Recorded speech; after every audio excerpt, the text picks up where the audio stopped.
Chapter 4. Noticing Birds. Animals come in many amazing shapes and sizes, but few are as instantly charismatic as the robin.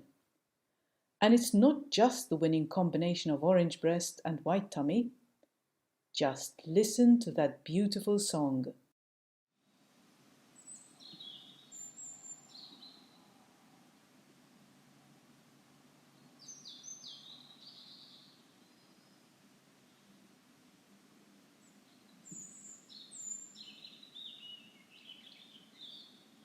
Now, let's test your bird-watching skills.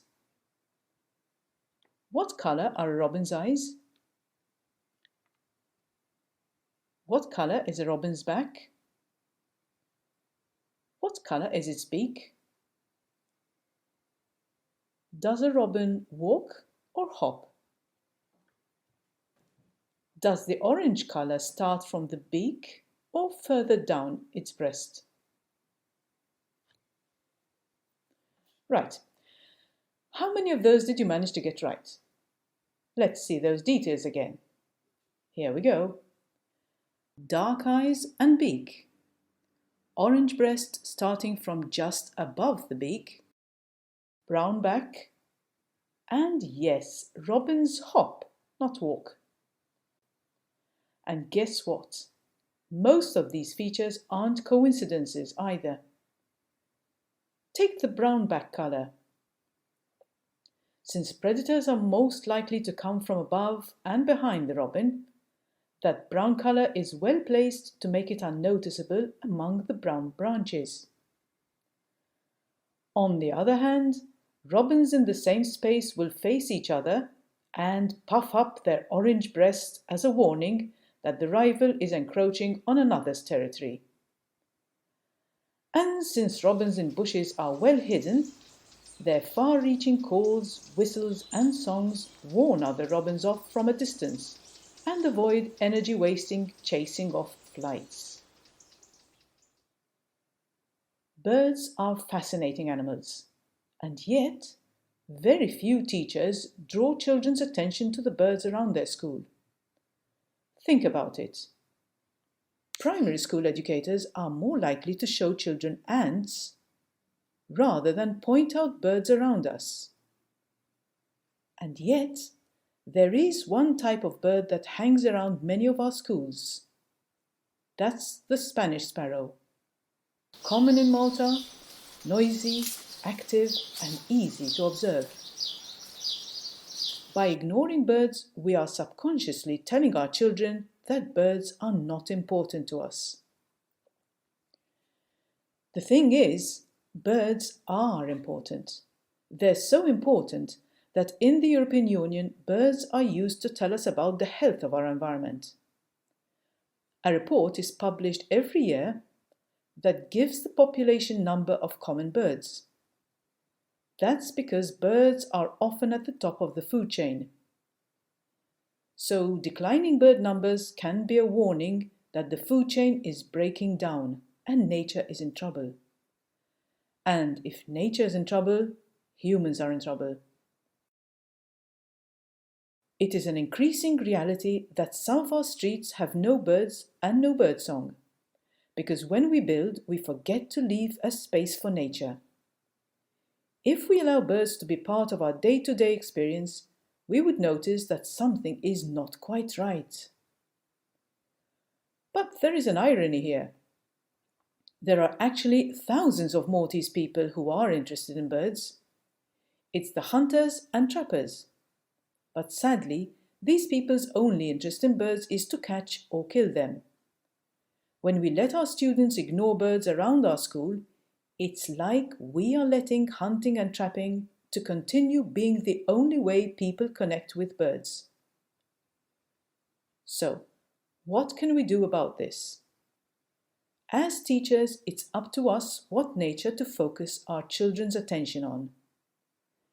The first thing we need to do is make the effort to look and listen. Find the sparrows in your school. Check where they hang out. Notice their chirps. Notice the males and the females. Make it a daily habit as you enter school in the morning. This is the time birds are most active. The second thing you can do is start including them in your curriculum. They're so easy to include because sparrows are social birds, unlike robins. So if you put up a bird table, they are great to watch and write sentences about. If you manage to have one just outside your classroom, you can use sparrows as part of your language lessons.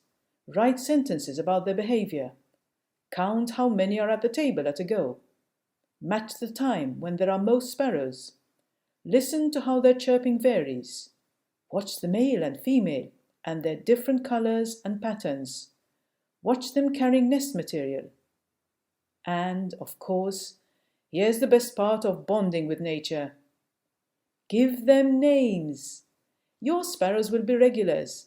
Invent names and stories about them and see what food they prefer on the table. A 5-minute daily observation could translate into a lifelong regard for birds. And a change of culture, something we really need in Malta. And then, of course, with a bird table, who's to say what other birds could drop by? Here are 4 other garden birds visiting bird tables. They're all insect eaters, but when insects are scarce, like in winter, they switch to wild berries. Or cake. Food on a bird table is great for project-based education too, especially if you make the food yourselves. There's plenty in our action guide to help you get confident with birds. In Year 1, check out the topic Sparrow on a Spot, which aims to get children to bond with sparrows. This topic links really well with learning outcomes in Maltese and in maths, and can be applied through the emergent curriculum. In Year 2, the activity Nature's Voice looks at animals that have voices and gets children to listen to different nature sounds, like sparrows chirping. Then there's the story about Ruby the robin, and all these link well with English and science LOs. In Year 3, there's a visit to the nature reserve. Who knows, maybe you'll be lucky enough to see a flamingo. In Year 4, our flying guests takes a good look at common birds in our schools and gets children to help them out during the winter months. And all this links up with a variety of learning outcomes in Maltese, English and science. In Year 5, children understand more about the nuts and bolts of migration, activities that link very well with English LOs.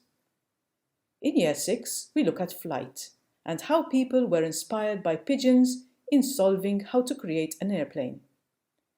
During a visit to the Salina Nature Reserve, children look at wintering gulls and apply science learning outcomes.